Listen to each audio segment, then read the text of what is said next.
What's up, everybody? It's your girl, Kiwan, and I am back with Divorce Sisters, Season 1, Episode 10, A Little Grace. Before I start, make sure y'all like, comment, subscribe, click the notification bell button so you can be updated on every video I drop. Make sure y'all like the video so I can stay in the algorithm, okay? So let's just jump right on in because this one is a little lengthy like the last one.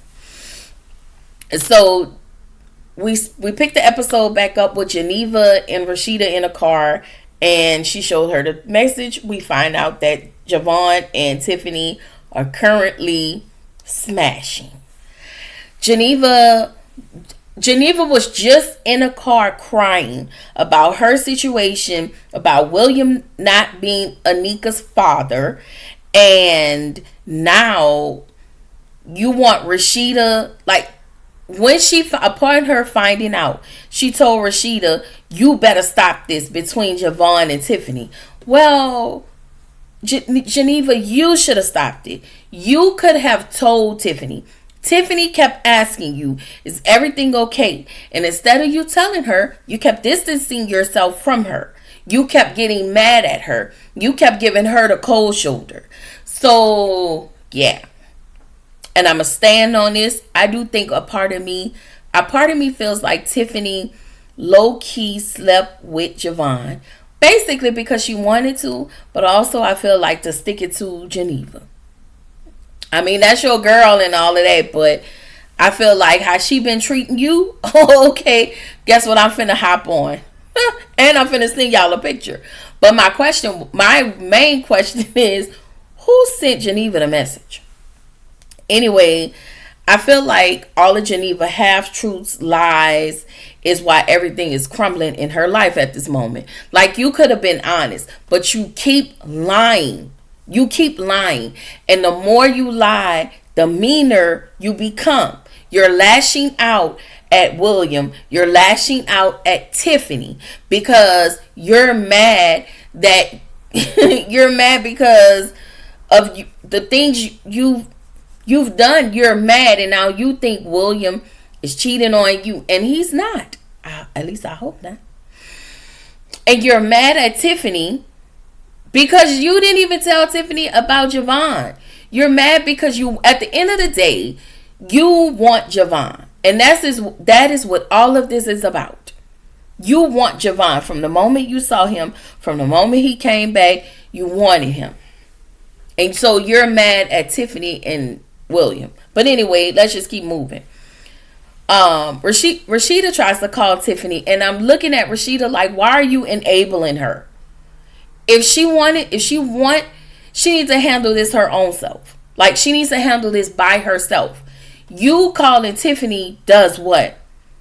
Like, you feel like your word is everything, and everybody's just supposed to do whatever you say. Girl, please. So, and here's the thing. The fact that y'all know that they are in the middle of a smash session or whatever is going on, you just thought that Tiffany was going to answer her phone for you? Girl, bye. Anyway, Geneva, of course, is mad because he's with Tiffany. And at this point, Geneva is pissing me off because she was like, Tiffany can't handle Javon because he's a snake. And I was like, but this is the same snake that you want. And you're still lusting over said snake. But I digress. So she discloses to Geneva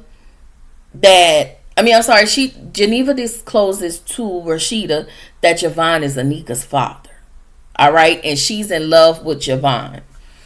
So you telling me after 6 years of not being with this man, not even seeing this man, you are still in love with him? I mean, I guess it can happen. Y'all tap in and let me know. Let me know. I don't know. I ain't gonna lie. I do.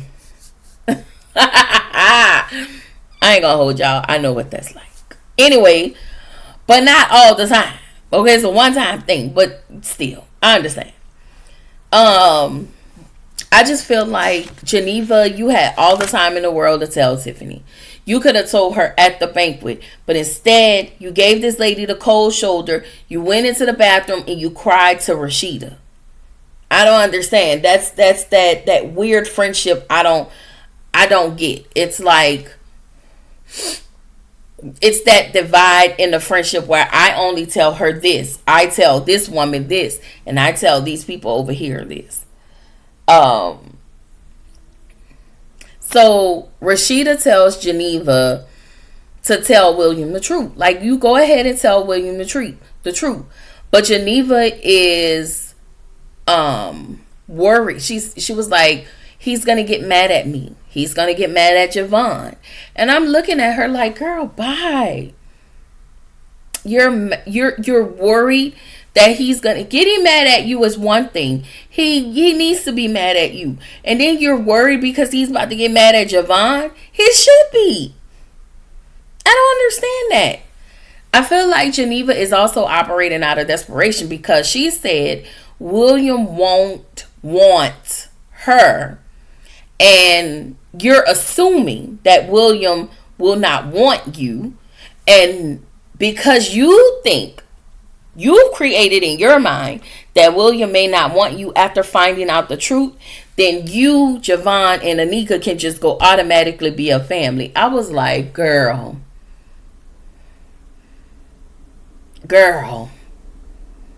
So anyway, I'm sorry, y'all. Rashida,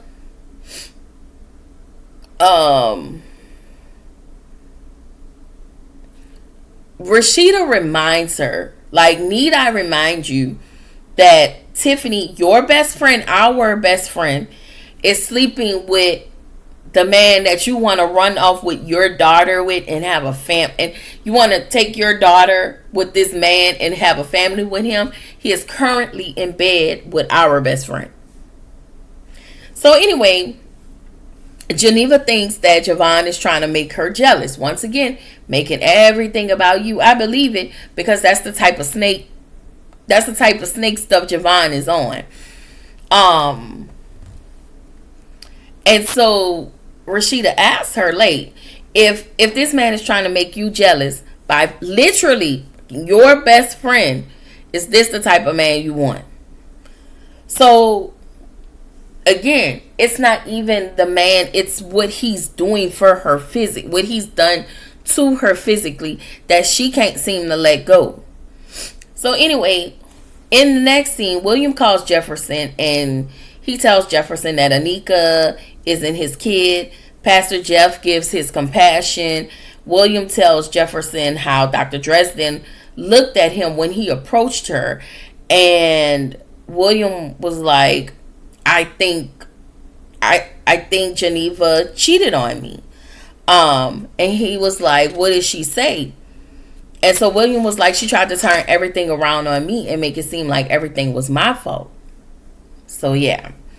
So that was that on their conversation. So Rashida and Jeff, Rashida comes back in the house and they talk about their unruly ass, raggedy ass, disrespectful ass children. Okay? Because they need belt to ass. Okay? Do you understand the way them two need belt to ass? So Jeff was basically like, those two under a lot of pressure because I guess when you're a PK, people put this unrealistic pressure on these kids to always be perfect as if they're not going to make mistakes. And another thing, Jeff and Rashida isn't always available. They're always tending to other people instead of tending to their flock at home. And that is what they tell you. One of the things they always say in church is that even off the pulpit, they'll say your first priority is your family. But they don't always make their family their first priority. It may look that way, but they don't. They'll tell everybody else that in the church. But then when it comes to them actually making their family the priority, they don't. The church is their priority. That's all I'm saying. It's like that sometimes, okay? I'm not saying that that's y'all. I'm saying that that's how some of these people operate. So Jeff definitely put his pastor on the table. All right. They went up to Laz's room. They told Laz to get up. He was like, leave me alone. just acting like a brat. Okay? And so he gets up. He was like, I don't want to take no test. And so Jeff was like, are you high? What are you on? You know, just trying to reason, really trying to reason with Laz. Because, again, Jefferson experienced abuse from his dad. Jefferson had family, the men in his family, that his dad, brothers, I guess, and uncles, they've all dealt with drug abuse. And so because his dad was on drugs, because there were a lot of things going on with his dad was abusive as well. And his dad abused him. So Jeff tries not to show up for those kids. He does not show up in that way. Now I will say this in the first part, Jefferson was he was terrible. Like, he was terrible. The way he was talking at them kids, like, you might as well go ahead and abuse them. Look how you talking to your wife. Look how y'all handling each other in front of these kids. So there has to be some type of resentment there with the kids. But I digress. So anyway, he explains to Laz, he was like, listen, you know what's happening and what happens to the men in my family, and I don't want that to be you. So he was like, your eyes are red, and he was like, I need you to take a drug test. And so Laz was like, I'm not taking no drug test, I'm not doing this, I'm not doing that. So Jeff was like, basically, sir, I need you to get the fuck up and go take this drug test, or we gonna have a problem. So Laz didn't understand that fat meat was greasy.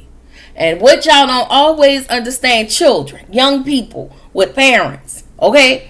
Y'all don't understand. Most of the time, when your parents get to a certain age, and because we all been delivered from something, okay?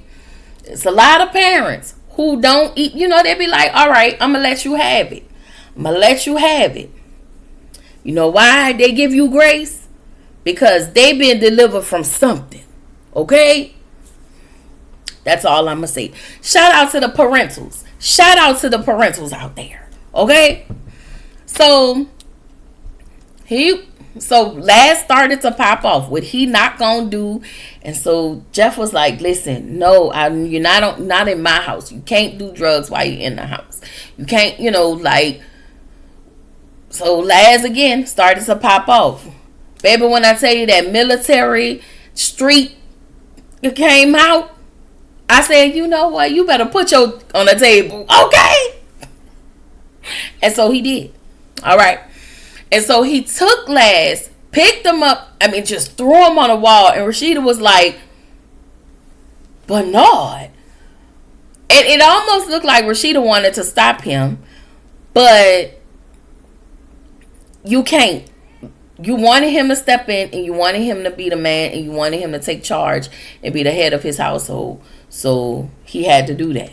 But it did, upon hearing about what Laz did to Rashida, it took a toll on Jeff. Because it's like, not my kid. I don't want to, I didn't expect my kid to be the kid on drugs.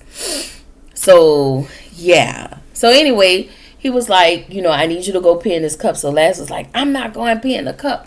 He said, I need you to go pee in this fucking cup. And he was like, you going to pee right here. So he had to turn around on that wall here, take this cup. I bet you he did it. And so he got in the bed, they left out. Jefferson at this point it was like he seen a ghost. And he just don't want to show up like his father. He's very, like, what is the word I want to use, y'all? Because I'm spacing. But he's standing firm on that. Like, I don't want to show up like my father. Did you see Laz's face when I did what I did? Jeff feels bad. But he also tells Rashida, I had to talk in a language that Laz was going to understand. Because you can't always be nice. Okay, and your kids, they grow up, so you can't be putting belt to ass. All right, you gotta put head through wall. Head through walls. Okay, that's all I'm saying. Shoe to head. Yep, shoe to head. So anyway,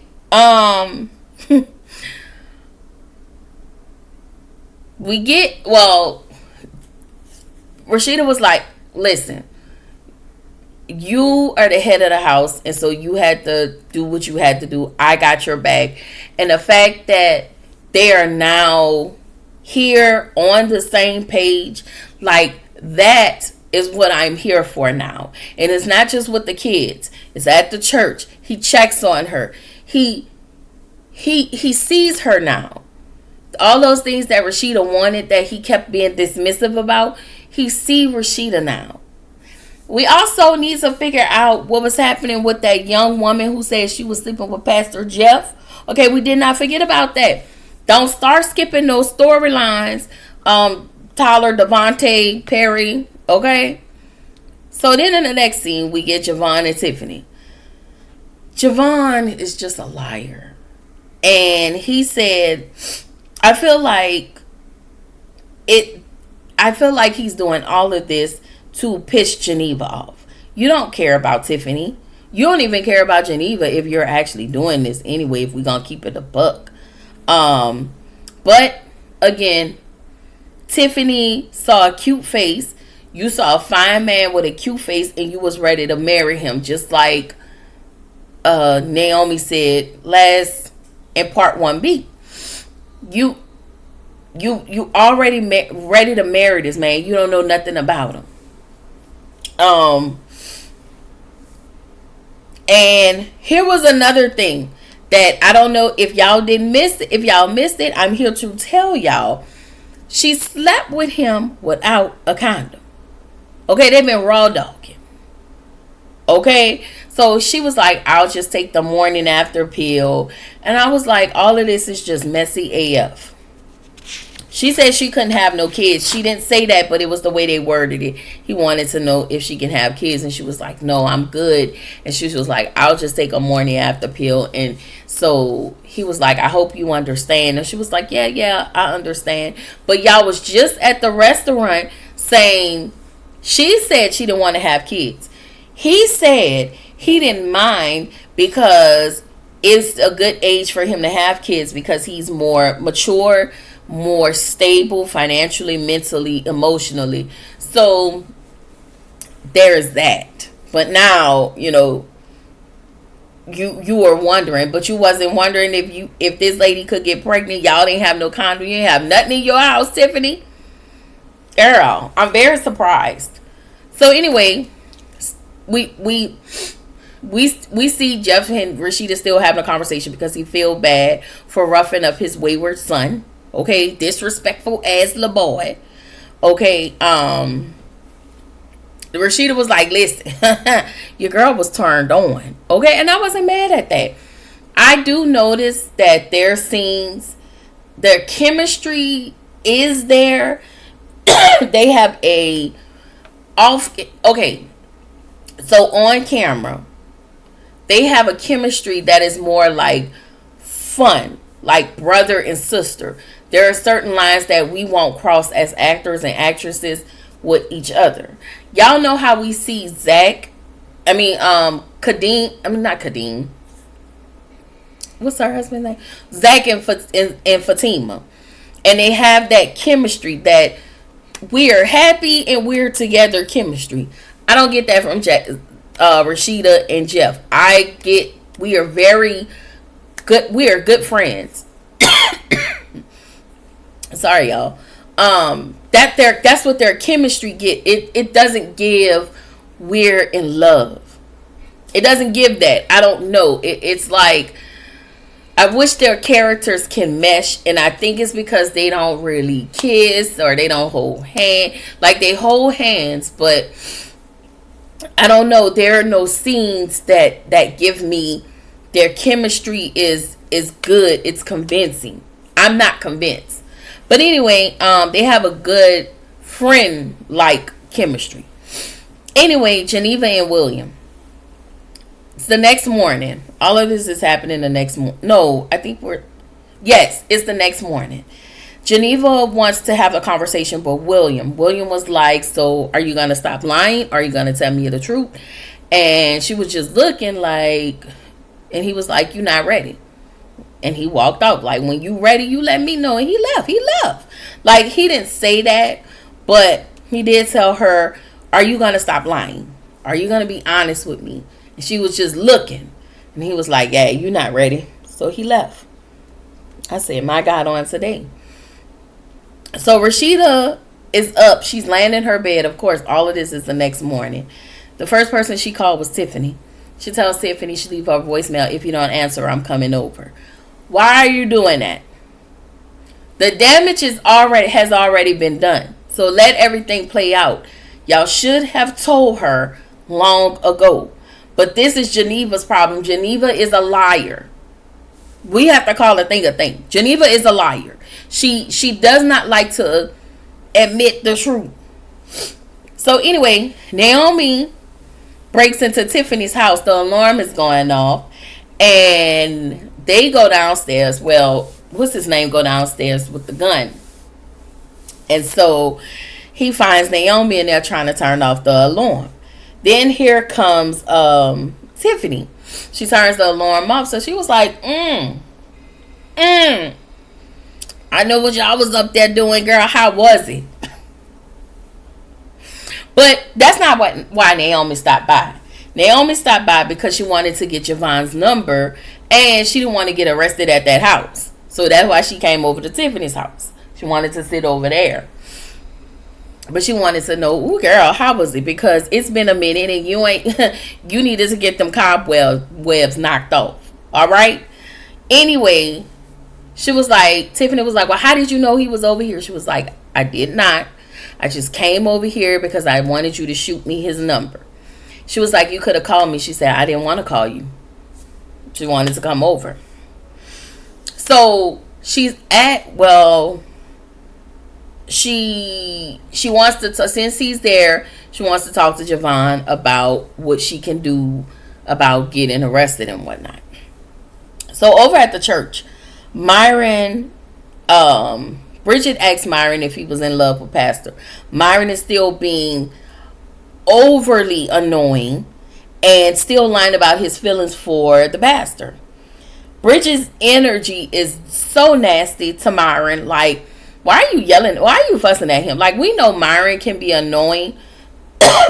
But Bridget is just one of those church people who act like your pastors have no fault. And those are the type of people I cannot with.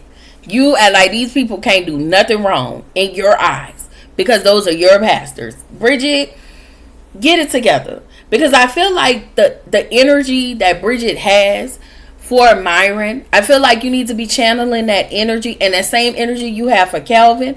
All of that little smoking, that little smart ass talk. You need to be channeling that energy to Vaughn. But when Vaughn came to your house, you was like, you couldn't even muster up the energy for him. Like, you just couldn't. I can't. And I promise y'all, I am not going to be able to deal with Bridget because she has no backbone. I do not like it. I don't like it. So Rashida has a heart-to-heart with Kelly. She asked Kelly, hey, are you having sex? Kelly flat out denies it, and I think she's lying. She's having sex with both guys. Don't know if she's having sex with both of them at one time. But Rashida was very open. She didn't get mad. She was like, hey, listen, if you have questions, please let me know. But I think that Kelly was lying. I think she was lying just to get out of that. Well, she wanted to get out the house because she didn't want to deal with Laz. That's what she said. But we need to delve more into Miss Kelly too. Like, what is that? What is that about? Why are you two niggas at the same time? We need to find out. So anyway, Calvin comes. Kelvin shows up at the church. Once again, we see Bridget enabling Vaughn because she wants Kelvin to call off the police and all of that. And basically, at the gist of that whole conversation was Kelvin telling her Vaughn is trouble for her. You can see Vaughn is no good. Vaughn can't take care of himself. How you think he's going to take care of you? Like, just, I'm not going to be able to deal with that. My my psyche isn't going to be able to deal with that. So anyway, Rashida and Jeff goes to check on Laz. We found Laz unresponsive. He's cold, so I don't know if he overdosed off or something he took, or he still had drugs that he got from that trap house, and he may have overdosed off of that. But I was like, woo, child. Okay. I think Jeff is going to feel bad. We think Laz is going to be okay. Or, you know what?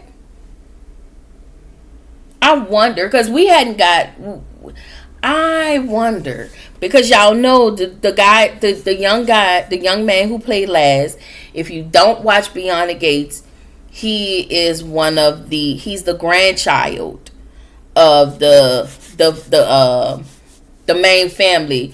He's the grandson, the son of one of, I forget the names of the family, the name of the family, but he's the grandson. He plays a major role on Beyond the Gates. So I'm wondering if I wonder if this is his exit. I wonder if he's going to, or maybe they may send him to rehab, like a long extended rehab. So I don't know, y'all. I don't know.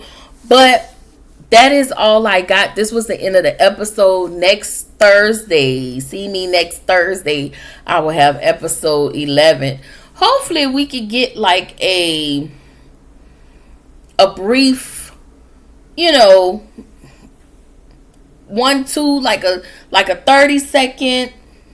second trailer of what's to come. But we're not getting any of that. We don't get any of that, as a matter of fact. I'm remembering we don't get any of that. But anyway, we welcome back Divorced Sisters, y'all. I am so happy that this is back on. Catch me every Thursday. I don't know what time, but just catch me every Thursday while I will give y'all a new episode. If I move it, I'll let y'all know, but I doubt it that I'm going to move. I'm sorry about all. I doubt that I'm going to move this from Thursdays, but yeah, this will be my Thursday lineup. And we're just gonna ride this train, y'all. Anyway, that is all I got. I will see y'all tomorrow for the Real Housewives of Beverly Hills, Bell Collective and Bell Collective Birmingham. All right. With all of that being said, this is your girl Kiwan reminding you to keep showing up, keep growing, stay true to yourself, and I will catch y'all in the next video. Bye.